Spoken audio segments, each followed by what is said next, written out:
Môžeš. Online. Áno. Ja vám dnes poďte bližšie.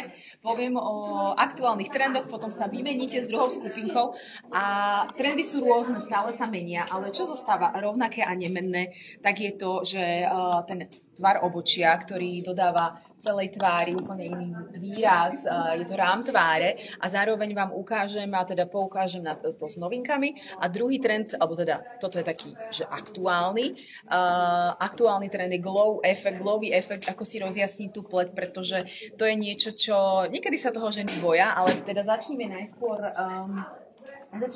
tým obočím. Dostanete potom taký aj krásny materiál. Ja vám ukážem na pol tváre mojej modelky. A teda, čo chcem dnes, aby ste si zapamätali? Dnes budem teda používať novinkovú paletku. Máme široké portfólio produktov, ktoré sú na úpravu obočia, ale v rámci tej starostlivosti o obočie, to je niečo, čo môžete robiť aj v rámci takých 15-minútových párty s vašimi klientkami, že ideme teda obočie najskôr upraviť. A vždycky pri tej úprave začínam tak, že obočie si najskôr vyčešem a môžete vidieť, že moja modelka má bohaté obočie, že ja nebudem musieť robiť veľké úpravy. A prvé, s čím začínam, je, že naberiem túto pomádku. Ja som volila blonde paletku, aj teda celkovo k vláskom. A vždy pri líčení obočia myslíte na to, že začíname tým najvyšším vrcholom, ten môže byť akoby najtmavší, domalujem ten koniec a potom malujem začiatok. Takže najskôr si podkresľujem, ono vám vlastne tá pomádka tým, že je to taká hmota, tak krásne vám tam potom chytí ten tieník. Že pekne si ten tvár vykreslím. Toto zvládnu naozaj aj ženy, ktoré sú absolútne laičky, a nemajú s tým skúsenosť, môžete malinko teda dokresliť, keď to obočie si vyžaduje na začiatok. Takže začínam tým lomeným krídlom, tým najvyšším bodom, dokreslím ten koniec. A táto paletka sa mi veľmi páči aj v tom, že máte tam všetky tie pomôcky. Otočím na druhú stranu a teraz už naberám konkrétne tú farbičku. A zase tou istou technikou, z tej strany, ak nevidíte, tak poďte kľudne tu na a idem zase na vrchol obočia.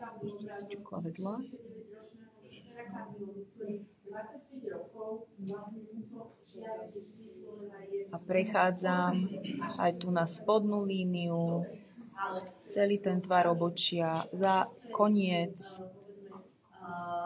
a malinko si dokreslím aj túto ten začiatok. Je to veľmi šikovné a praktické. Na záver už len to obočie vyčešem, prečešem do požadovaného tvaru. Krásne to drží. No a posledný krok je, že zoberiem tento rozjasňujúci tienik a tým, že prejasníme tú partiu pod obočím, tak krásne tak to zadefinujem zaviočko. A tu tak rozžiarime a to obočie bude pôsobiť oveľa ešte viac tak sviežejšie. Vždycky si to viete upraviť. Dostanete materiál po skončení, kde to je všetko zhrnuté. No a ďalší taký ten, z tejto strany, taký trend je teda glow efekt, taká rozjasňujúca šťavnatá pleť. A použijem na to tento novinkový púder a verím, že ho máte, alebo ak ešte nie, stále sa dá kúpiť. A čo tým rozjasnením vlastne docielime, tak je to, že ak je tá pleť nejaká unavená, mdlá, tak dodá to tej pleti takú šťavú energiu. Ak je to zrelšia pleť, tak ju úplne tak krásne omladí. Ale zároveň viete s tým rozjasňujúcim púdrom aj maskovať, keď sú nejaké chybičky a nedokonalosti na tváričke. Takže to je výborné a nemusia sa ho báť ani dámy, ktoré sú 45+. Aj napríklad tie, ktoré máme v stálej ponuke, tak sú to rozjasňujúce púdre, ktoré krásne lichotia aj ženám vo veku a krásne to teda omladí, osvieži. Kam s nanášaním tohto púdra, tak práve keď sa moja modelka usmeje, tak je to až tak na tej vrcholky lícnych kostí. Môžeme malinko prejsť tu na nadobočím, je tu partia na nožteku. Ak sa zase príliš veľmi lesknete, alebo že máte masnú pleť, tak v tom prípade to netreba veľmi podporovať, ale keď máte takú suchú, normálnu, ľahko zmiešanú, môžete prejsť túto partiu. Určite je žiaduce aj tu na takú kolajničke nad hornou perou, Takže tu na tie party. Ako vy ten tienik, alebo teda ten rozjasňujúci púder viete využiť, tak je aj tak, že viete ho použiť aj na líčenie očí, viete ho naniesť do dekoltu, keď ste opálené, alebo dáte si podklad CC krém pri líčení, ľahunko to zafixujete púdrom, alebo aj nemusíte, pokiaľ je tá pokožka taká suchšia a ľahučko prepudrujete tie party, kde sú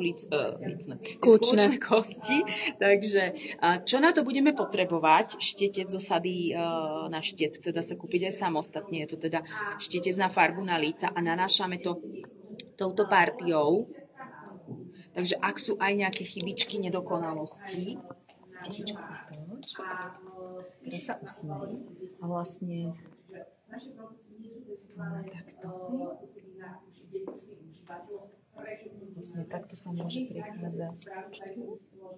A ono, keď teraz tu nemáme toľko, je tu umelé svetlo, a to sa neviem, či vmestí. Dobre. Je to také sexy, keď je to tu nahore. Ako dáme nám ešte. Takže vyskúšajte, alebo pozvite si nejaké kamarátky, klientky, ktoré majú možno ľahko problematickú pleť a majú tu nejaké možno aj pigmentové škvrnky alebo aj nejaké výraždičky, tak tým, že tam dodáte viac toho svetla, tých pigmentov, ktoré odrážajú svetlo, tak tam nebudú zvýraznené tie nedokonalosti. A myslím si, že to je produkt, ktorý by mala mať každá žena na také, nie len práve v tomto jarno-letnom období, na také potrhnutie takej tej šťavy, energie, tej mladosti. A nemusí mať tá žena veľa líčidiel. Toto je také, naozaj také krásne omladenie, rozjasnenie. Takisto keď svieti to slniečko, denné svetlo, alebo je to umelé svetlo. Ja vám rozdám ten materiál a ak máte na mňa nejaké otázočky, tak kľudne sa sní. Či máme sa? Ja si myslím, že už nie. Takže Kristýnka ešte.